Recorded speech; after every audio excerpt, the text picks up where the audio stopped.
Baik, kami di sini sebagai pembicara penutup dari pihak pemerintah.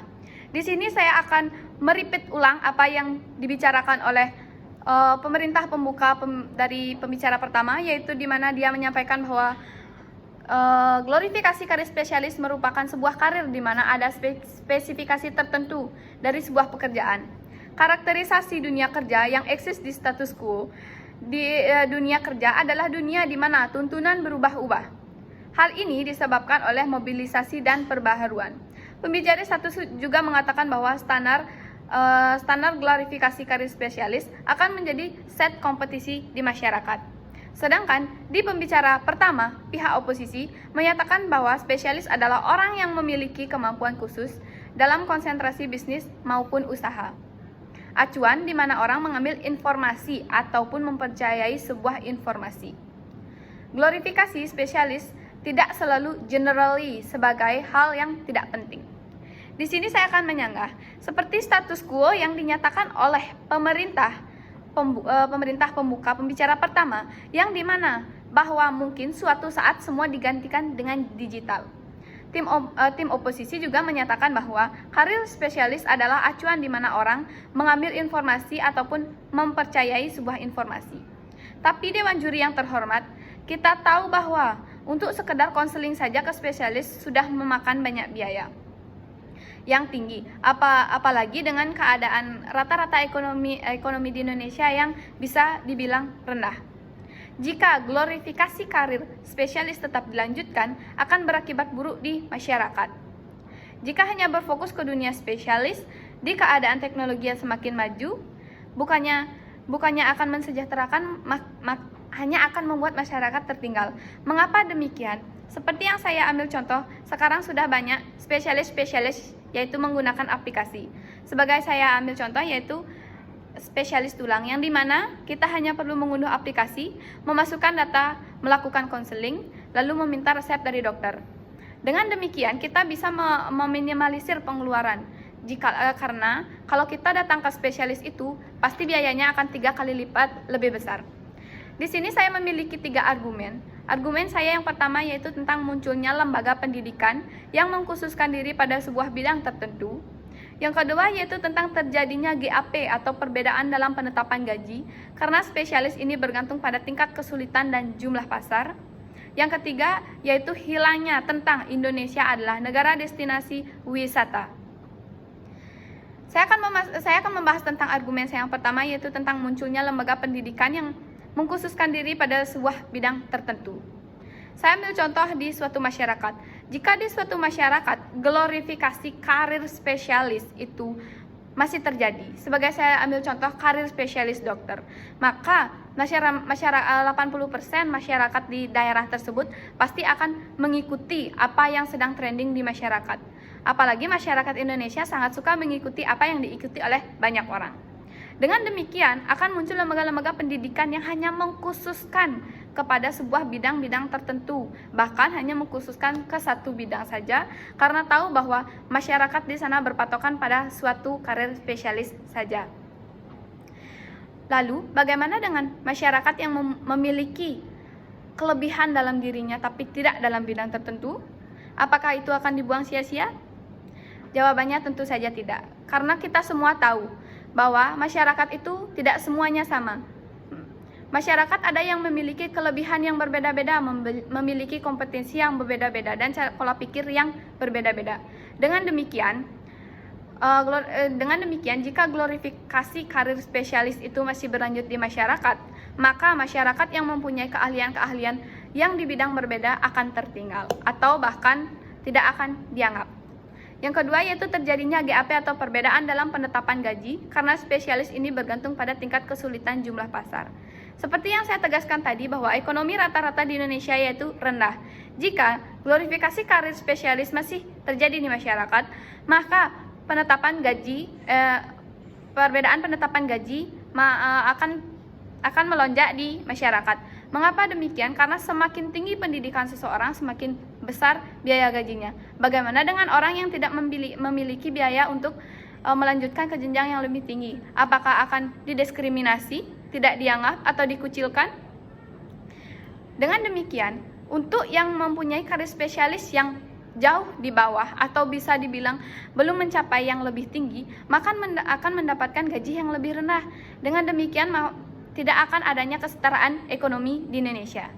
Yang ketiga yaitu hilangnya Indonesia sebagai negara destinasi wisata. Seperti yang kita tahu semua, karir spesialis itu lebih banyak ke seperti kedokteran, tulang, gigi, maupun bedah. Sampai saat ini di Indonesia belum adanya spesialis dalam destinasi wisata. Sedangkan kita semua tahu bahwa pemasukan negara itu 90% berasal dari destinasi wisata Indonesia. Jika hampir semua masyarakat beralih ke karir spesialis atau spesialis tertentu, maka Indonesia sebagai negara destinasi wisata tidak akan ada lagi. Tidak akan ada pemasukannya negara. Mungkin Indonesia tidak akan bisa menetapkan misi yang dimana misi Indonesia yaitu untuk mensejahterakan ekonomi masyarakat. Jikalau pemasukan utama saja tidak dilanjutkan oleh masyarakat. Di sini saya memiliki solusi, yaitu pemerintah dapat mendukung pembangunan infrastruktur yang membuat masyarakat bisa memilih bidang apapun yang disukainya dalam belajar. Dengan demikian, masyarakat yang memiliki keahlian dalam bidang lain bisa menonjolkan dan memperlihatkan dirinya apa yang dia miliki dan bagaimana dia bisa menunjukkannya. Dengan demikian, maka tidak akan adanya isu gender yang terlalu keras dan tidak adanya diskriminasi terhadap orang-orang kecil. Itulah mengapa saya di sini menyatakan setuju dengan dengan mosi bahwa Dewan ini menyesali glorifikasi karir spesialis. Sekian dan terima kasih.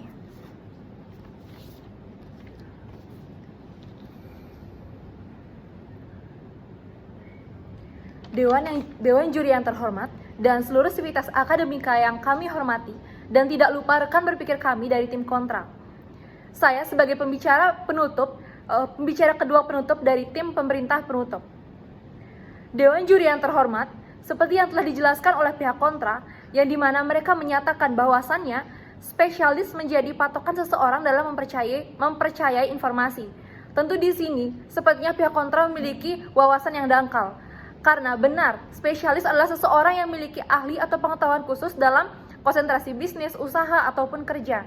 Tetapi melihat status quo saat ini, yang dimana tingginya pendidikan bukanlah satu-satunya penentu kesuksesan seseorang. Yang dimana jika seseorang memiliki pendidikan yang kurang, bukan berarti kita bisa menilai seseorang tersebut tidak mempunyai pengalaman, tidak mempunyai wawasan atau keahlian khusus sehingga tidak bisa dipercayai oleh orang.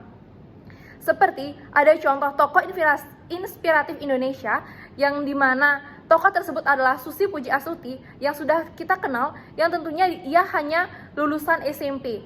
Karena kegigihan dan sifat optimisnya, ia bisa membuktikan bahwa lulusan SMP dapat sukses tanpa harus menjadi seorang spesialis. Yang dimana ia mampu membangun perusahaan sendiri, menjadi pejabat pemerintahan, hingga terbang keluar angkasa.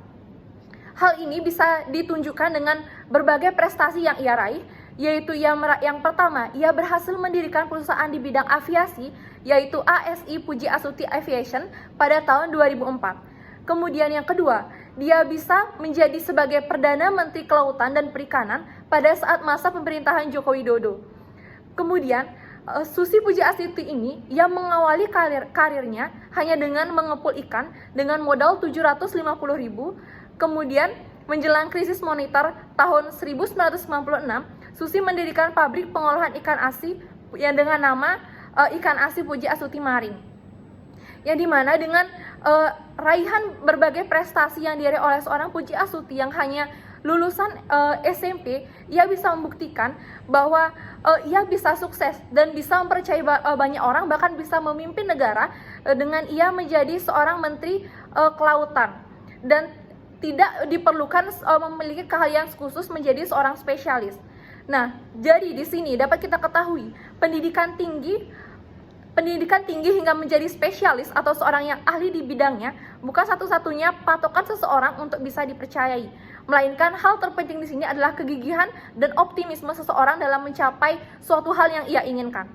Karena seperti yang kita ketahui saat ini, menjadi spesialis atau dengan adanya glorifikasi spesialis ini, yaitu hanya untuk dihargai dan terlihat keren di masyarakat, yang dimana seorang tersebut ingin dihargai, ingin diagung-agungkan, ingin menjadi seseorang yang lebih, yang dimana padahal ia itu tidak mempunyai keahlian yang khusus atau skill yang sebenarnya pada pekerjaan yang mereka bawakan.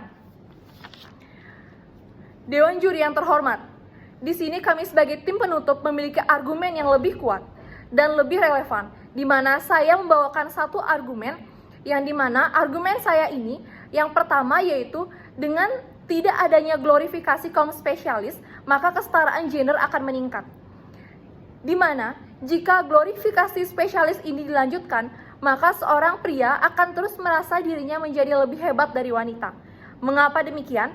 Karena yang pertama, lebih banyak pria yang berpendidikan dan memiliki keahlian tertentu di bidangnya. Sementara wanita hanya didoktrin dia menjadi seorang ibu rumah tangga yang hanya mengurus rumah, mengurus anak. Kemudian dengan hal tersebut, maka banyak wanita yang tidak berpendidikan hingga pendidikan tinggi. Bahkan ada wanita yang hanya lulusan SD, hanya lulusan SMP dan SMA. Sementara di sini tidak akan terjadi kesetaraan gender karena wanita akan semakin tertindas dan tidak dihargai.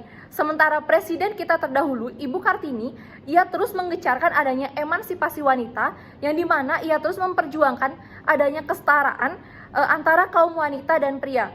Yang dimana jika adanya glorifikasi kaum spesialis ini terus menerus, tentu wanita akan menjadi semakin ditindas dan pria akan memiliki pengertian bahwa dirinya selalu menjadi di atas wanita dan selalu akan mengatur wanita sesuka hatinya. Dengan demikian, emansipasi wanita yang ingin diwujudkan oleh Ibu Kartini tidak akan tercapai. Dewan juri yang terhormat, di sini saya simpulkan dan tegaskan kembali bahwasanya pembicara pertama saya telah mengatakan 3 argumen, yang dimana argumen ini yang dibawakan yaitu membawakan mengenai akibat terjadinya glorifikasi kaum spesialis, yang dimana argumen pertama yaitu munculnya lembaga pendidikan yang mengkhususkan diri pada sebuah bidang tertentu. Argumen yang kedua yaitu terjadinya GAP atau perbedaan dalam penetapan gaji karena spesialis ini bergantung pada tingkat kesulitan jumlah pasar. Selanjutnya argumen yang ketiga yaitu hilangnya Indonesia negara sebagai destinasi wisata. Dewan juri yang terhormat, di sini kami dapat memberikan solusi yang lebih relevan dan mudah diaplikasikan, di mana solusi tersebut yaitu pemerintah dapat mendukung pembangunan infrastruktur yang membuat masyarakat bisa memilih bidang apapun dan disukainya dalam belajar. Dengan adanya pembangunan infrastruktur tersebut, di mana masyarakat bisa memilih bidang apapun yang disukainya, maka wanita di sini yang tidak memiliki keahlian khusus bisa mengambil pekerjaan yang mereka minati tanpa melihat dari tingginya status pendidikan dari wanita.